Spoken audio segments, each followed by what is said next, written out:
Hey guys, this is Mike from Deepwood Force of Will here, coming at you guys with another video. Uh, this one's a little bit more geared towards newer players, of course, players that are either just coming into the game, or, have been playing the game for a little bit, want to learn how to get a little better, and are wondering, where do I start? What do I do? So, uh, I'm here to give you guys kind of a rundown of what I think is a great starting place for Force of Will, and that's with the Lost Tome structure deck, the Gil alhama'at structure, starter, whatever you want to call it deck, the historical deck that recently came out. The set is fantastic in a well-contained environment. The set kind of just works within itself really well. All the cards can be used in other contexts, but together they do work as a really good comprehensive deck. So I just wanted to go over the deck, show you guys what the main focus of the deck is, and what newer players can learn from this deck going forward. So without further ado, we'll go start off with our J-Ruler here. So, of course, our ruler is Gil Alhama'at, he who controls the taboo. What a long title. He's a light darkness wizard historical ruler. He judgments for 5, which is 1 light, 1 darkness, and 3 of any color. He energizes for both white and black, or light and darkness. If you're coming from magic, it's white and black. His abilities are that you may pay the attribute cost of historical cards with will of any attribute. So no matter what the attribute requirement is, whether it's light, wind, darkness, water, you can pay that with any other color that you want, as so long as it's an attribute that's being played, which I will come to in a little bit when we start talking about the stones. And his other effect is that whenever you play a historical card, you can put a fate counter on any target non-Magic Stone entity you control. That includes rulers, additions, and resonators, and regalia if you're in Wanderer, of course. So the first thing you're going to want to do is probably put one on him when you play your first historical, and then once that historical's on the board, you play another historical, you can put another fate counter on them. So you kind of start chaining out those fate counters, try to kind of stay on a curve, and those fate counters will come into play once we flip over to his other side. So once you pay the 5 will to judgment your Gil Alhama'at, he becomes Gil Alhama'at, Treasonous Emperor. He's a 1200 light darkness wizard historical J-Ruler. The stats are pretty nice. For 5 will, they're a little weak, but he's got a lot of text on here, so let's go through all that. He automatically comes with flying, which is great. I don't see wings on him. Maybe he's just floating. Not sure. So that's already great. Flying means that you can't be blocked by things that don't have flying. So if you're playing against an opponent with not many flying creatures, you're just gonna swing right over their heads and hit them for 1,000 a few times. His next ability is that magic stones you control produce any color. That's light, fire, water, wind, and darkness. Basically kind of mirroring his front side where you can pay these historical attributes with that side. With this, you can basically just pay for anything with anything. He gains such a powerful effect off of that. Being able to fix anything into anything else is fantastic. You can pay 1 and banish a resonator to give him either swiftness, imperishable, or precision until the end of the turn. All those abilities are fantastic. Imperishable to keep him safe for a turn. If he's gonna die, you sack something else, flip him back over, flip him over again the next turn. That's always a fantastic strategy. Swiftness, of course, if you're trying to go for game, he's already got flying, so being able to sneak in 1,000 damage against your opponent is pretty crazy. And then precision is just if you see something that you don't like on your opponent's side of the board that you really just want to knock out of there. Precision helps with that a lot. And then I told you those fate counters are going to come into play because his God's Art, Twist of Fate, is pay 0 to destroy all other non-Magic Stone entities with no fate counters on them, then remove all fate counters from all entities. So the reason that you put the fate counter on him, that counter stays when you flip over to the other side, so he won't kill himself with his own Twist of Fate. Any historicals that you started placing counters on while playing them will automatically be safe from that effect, and most of the time you are not putting those fate counters on your opponent's stuff. Can you put it on your opponent's stuff? You cannot. It's only stuff you control, so your opponent will never be safe from this, and most of the time it's going to be a one-sided board clear, which is amazing. And it's something that we've seen on spells that are cost 5, so having it on a ruler that costs 5 that can pay that ability, first of all, at quick cast speed, which means either player's turn, you can just pay 0, destroy everything. That's a ticking time bomb in itself. So Gil Alhama'at is a fantastically powerful ruler. Judgment's fairly late, but has a very good board clearing, board swinging effect, and is great for teaching new players how to properly reserve their sources for when they're trying to go for a big push with their judgment. So, with Alhama'at being as great of a ruler as he is, let's go over the stones first. I'm going to save one stone for last. The first stone we'll go over, of course, are his historical magic stones. Let me make sure that you can see those. The deck comes with 4 of these, and I think it's a great way to teach players about multi-attribute cards, about how cards can be treated as certain cards. The historical magic stone is a special magic stone where you can tap it to produce any color, but you can only spend that to play historical cards. Spoiler, everything in this set is a historical card, so this card can be used for any attribute, for any of the cards you have in there, which is, of course, great to work with. Gil already fixes mana for going into historicals, but with the historical magic stone you can play other rulers and still use like a historical based archetype, which is cool and definitely promotes that play a lot. Another thing is that it produces either light or black, but you can use that only to do judgment. Of course that helps to fix for Gil's judgment cost of both light and dark. If you don't have one of those stones in your stone deck, you can have this just be your one source for that judgment, which is always good to work with. So somewhat redundant with his mana fixing ability, but very powerful card for just knowing that you have something so self-contained within the historical archetype. Next, of course, we have the 5 basic stones. Of course, we have a darkness stone, a fire stone, a light stone, a water stone, and a wind stone. They're historicals of all attributes within the set, so having just the players pick for what they want to run, it automatically comes with 5 of the stones. Since Gil is so based on darkness and light, the dark and light stones definitely get a big boost in my book, but you're free to run whatever you want. You can even run mono green if you just don't want a judgment. So there's a lot of stuff you can do with that, so definitely keep an eye on your stone lineup. And the last stone I want to highlight is Alhama'at's Ultra Magic Stone. This is actually one of the only true magic stones we currently have in the game, because most of them were made back in Grim Cluster. So seeing a return to this is pretty interesting. So you can tap it to produce 1. What that means is that that is a will of no attribute, which kind of counteracts the whole point of Gil's front side, where you can pay for historicals with any attribute cost. Since this is not an attribute cost, you can't use that to actually pay for the historicals. So if you hit this turn 1, you might be shut out of your turn 1 play, which is the only downside I see to running this card in that deck. Of course, you can tap it and also give target historical resonator +2/+2 until end of turn, +200, +200. Buffing abilities on stones is fantastic, especially if it's one that sometimes might not be usable on certain turns. So Ultra Magic Stone is really great for that. You can pay 2 and tap it, so essentially you tap 2 other stones and tap itself, reveal the top card of your deck. If it's a historical, put it into your hand. So it's just kind of a draw engine as well. Everything in this deck is historical cards, so it's basically pay 3 to draw 1. That's pretty low value if you think about it in that sense, but going towards the late game, if you just don't have anything to sink your will into, you can sink it into the Ultra Magic Stone. And then lastly, of course, the True Magic Stone text. Whenever you control 2 True Magic Stones that share a name, banish all but one of them, so you can only have 1 of these.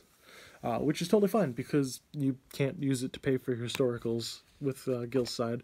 So the Ultra Stone is probably the only thing out of the Gil deck that I don't really agree with new players having, just because it's difficult to explain that one will is not a will of an attribute.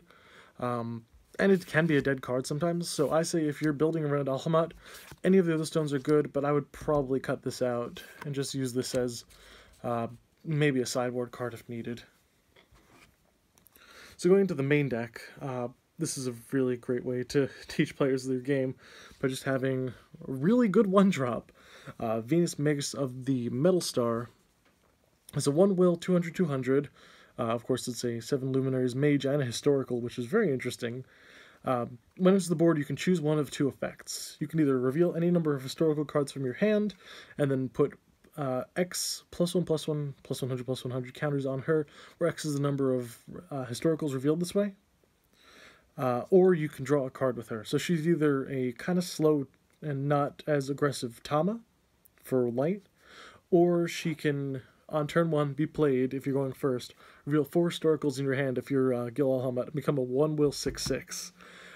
So she's got a lot of merit to her in that regard. She can spiral out of control pretty quickly, and if you're just drawing deep into your deck at one point, you can drop her as like a 10/10 if you really want to try hard enough. So she's very versatile. She's got great effects, great artwork, of course. I always love this kind of artwork. And yeah, just for being one of the best one-drops we've seen in a starter deck, she is fantastic. Just kind of self-contained, usable in both alhama'at and just general light decks in general. So that's cool.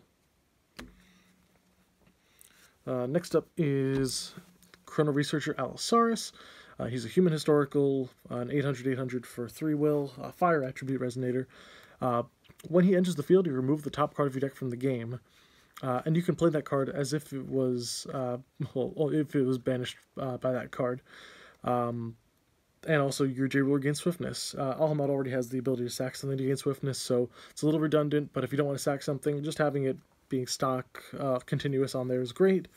And Allosaurus kind of just is sort of a pseudo-draw, where you take a card from the top of your deck, remove from the game, and then as long as this Allosaurus is on the board, you can use it to play that card from your removed area. Be warned, though, once Allosaurus leaves the board, that card is no longer playable. So, Allosaurus kind of mirrors the Lumia that we saw from Vingolf 3, if you guys remember, back last cluster. Obviously, Lumia was a little bit cheaper, so tended to work better as a combo card than Allosaurus did. But in casual play, Allosaurus is great for just having an extra, draw, quote-unquote. So, definitely a good card to teach players about new mechanics like that. Only issue I see with it is that newer players probably won't be able to tell that if you remove the Allosaurus, you can no longer play the card that was removed that way. So that takes a little bit of explanation, but that's fine. It's a good lesson to learn. Next up is Sylvia the Slave Girl. This is actually probably one of the best designed cards for a starter deck I've ever seen, and a card that could probably get some use in, New Frontiers. So she's a 1-will, 1 fire-will, 400/400, Dragonoid historical. She has Awakening cost of 7. So this teaches players the Awakening keyword, where you can pay an extra cost to get an extra ability, kind of like Kickers are in Magic. So if you awaken her, when she enters the board, she deals 2,000 damage to each J Resonator your opponent controls, then gets 16 +100/+100 counters. So you spend 8 will to play a 2,000/2,000 that deals 2,000 to your opponent's entire board. And to top it all off, she also gains Flying, Swiftness, Precision, and Pierce, as long as there are any number of +100/+100 counters on her. So obviously 8 will is a ton of will. Most late game cards are considered like 5 will, and this is like going beyond the late game. But if you can either ramp up into her, or just want to use her by placing 1 or 2 +100/+100 counters on her, Sylvia's a really, really fantastic card, and probably one of the best first turn plays you'll see in a lot of black-red or red-white decks. So she's really, really good as a self-contained card, and at her worst, she's a 1-will 400/400 vanilla, and that's absolutely fine. So definitely a great way to teach players about late game mechanics, how far you'll go into the late game, and what you need to have in order to be a late game card. Next up on the list, we have Saturnius, Enchanter of the Earth Star. Let's make sure that's on the camera. Nice. Saturnius, kind of like Venus, is a 7 Luminaries Mage and Historical. It's a 2-will 5/7, so the stats are pretty good for its cost. Those are fairly premium. When it enters the field, you can put target non-Magic Stone, non-J Resonator entity your opponent controls on the bottom of its owner's deck. So what this does immediately is teaches players what a non-J Resonator is. And that's mainly going to be additions, unless you're playing Wanderer, where you can also use it as Regalia. So Saturnius is really, really good for that. It's part of the, possibly the only addition removal that is kind of generic support that blue sees. I know that we have like Shayla's Foresight or something, but having it on a body like that is really, really good. So Saturnius definitely gets an A+ in my book for that. And not only that, you also have a pay 0 ability to give target Resonator you control +200 defense until the end of the turn, but you can only use that once per turn. As soon as she's summoned, she can use that ability, and then on the next turn, She can do it on herself, make herself a 5/9. You can do it once per turn, but that's also during either player's turn, so if she stays on the board for long enough, you really can milk out the value there, so she's fantastic for teaching people about, quick cast effects and the ability to return entities back to the bottom of the deck. Having a spin effect is great. Next on the list, we have Scant Vision. This is a historical chant for 1 blue will. It's got quick cast, so it automatically teaches players about the quick cast mechanic, which is awesome. You look at the top 5 cards of your deck, reveal up to 2 historical resonators from among them, put them into your hand, and then put the rest on the bottom of your deck in a random order. This is one of the only cards that actually puts a card on the bottom of the deck in a random order, which is very interesting and not something we see often. So having that's really cool, but also it's basically a 1 will draw 2 if you're playing a very heavy historical deck like this. And when you're using cards like Venus, which pump themselves up based on the number of cards you have in hand, Scant Vision becomes an extremely powerful card. So definitely a great way to teach players about retaining value, building around a card like this, building around a card that has such a powerful effect. Scant Vision is really good for teaching that. Next up, more choices. Jupiter, Warlock of the Woodstar, is a 5 will, 1012, 1200, 7 Luminous Mage, historical, of course, with quick cast. So this is the first quick cast resonator we see here. And what Jupiter does is that when he enters the field, you can choose up to 2 of the following effects. You can either cancel target chant spell, or return target resonator to its owner's hand, or rest to recover a target resonator, or draw a card.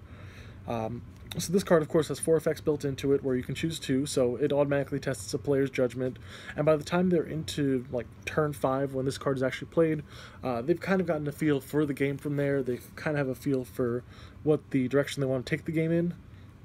So Jupiter helps with a lot of decision making. He also introduces the player to the cancel mechanic, where you remove something from the chase without it being played. Again, it only targets chant spells, so it's not going to be like your be-all, end-all, cancel everything your opponent has. It's very fair in its cost there. Having the ability to return a resonator to the hand is fantastic. Having the ability to rest a resonator if your opponent's board gets too wide is really good as well.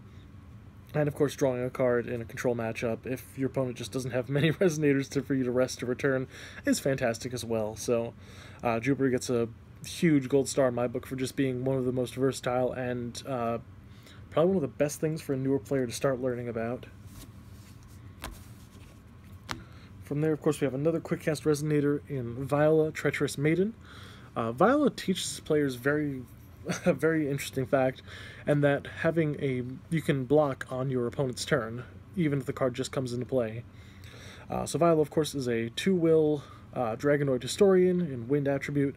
Of course, she has quick cast, and when she enters the field, target your resonator gains +200/+200 and flying, and becomes a dragon until the end of the turn. So what that means is that when she comes into play, you can either play her from your hand if you already have an established board, give something you control +2/+2 in flying, make it a dragon if that happens to be your cup of tea, and then you start swinging with it. But what she can also do is that if you have an empty board, you can play her from your hand during your opponent's turn. If they declare an attack or something, you play her. She can target herself with her ability, so she gives herself +200/+200 and flying until end of turn, which means your opponent swinging with, say, like a 700/700 resonator, you gain that favorable trade, and at the next beginning of turn, you have a rested Viola that untaps and then can attack for the turn. So Viola automatically is incentive for players to want to block during their opponent's turn. She's incentive for holding on to resonators, leaving will open, and trying to keep your opponent guessing, which is great for newer players, because I see a lot of players just kind of dumping their hand and me like, alright, I'm tapped out on mana, I play Hearthstone, you can go. So what Viola does is that it really inspires and really wants people to play more interactively, which I think is great for learning players. I don't think this card is probably good enough to see competitive play, but I think she's still fantastic.